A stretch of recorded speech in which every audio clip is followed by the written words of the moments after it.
Halo guys. Baiklah, di sini saya akan menjelaskan tentang apa sih itu skizofrenia. Skizofrenia adalah gangguan jiwa parah hingga penderitanya sulit membedakan hal yang nyata dan tidak. Pernahkah kamu menjalani hari seperti biasa, hidup tampak normal, namun seketika ruangan di sekitar Anda mulai gelap, kamu mulai mendengar suara asing, dan dunia sekitar tidak terlihat normal lagi? Itulah dia gangguan skizofrenia. Seperti apa sih yang dirasakan penderitanya? Yang pertama, ada mendengar bisikan, teriakan, makian yang sebenarnya itu tidak ada. Yang kedua, ada merasa diikuti dan diawasi kemanapun pergi dan takut diserang secara mendadak. Lalu, ada sulit berkonsentrasi gara-gara terlalu banyak hal yang terjadi dalam pikiran si penderita. Lalu, sering bertindak di luar kebiasaan seperti memaki, berteriak karena perasaan yang begitu gelisah.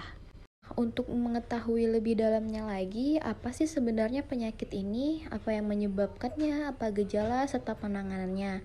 Untuk menjawab semua pertanyaan ini, mari kita simak dalam video ini. Assalamualaikum warahmatullahi wabarakatuh. Perkenalkan, kami dari kelompok 8 ingin mempresentasikan tugas kuliah kami dalam mata kuliah Psikologi Abnormal.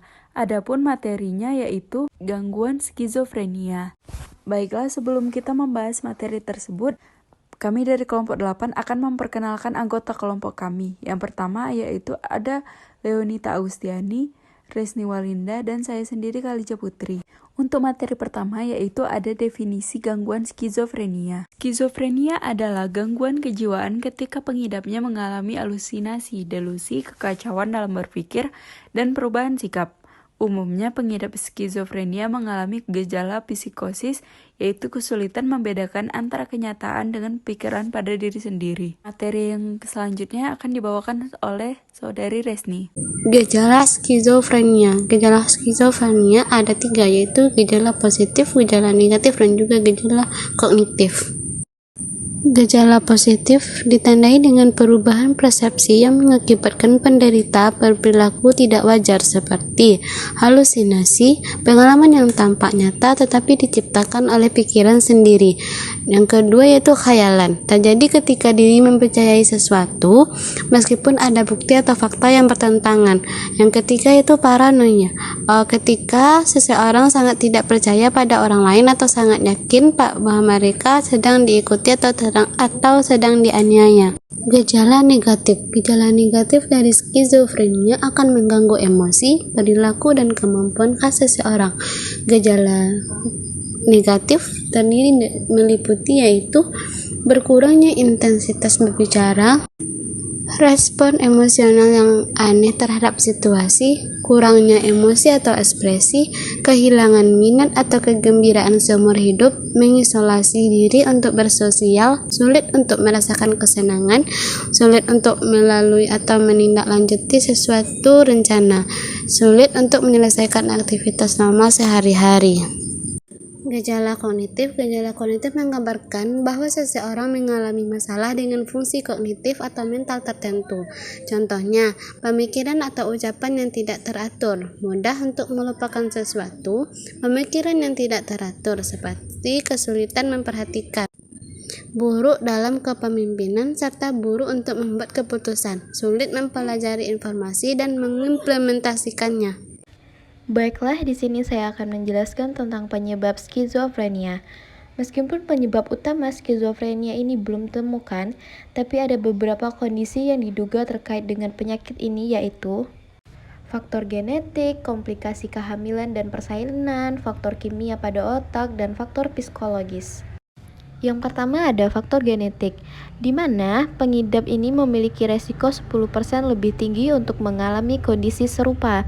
Resiko tersebut meningkat 40% lebih besar ketika kedua orang tua sama-sama mengidap skizofrenia. Sementara itu, anak kembar yang salah satunya mengidap skizofrenia akan memiliki resiko hingga 50% lebih besar.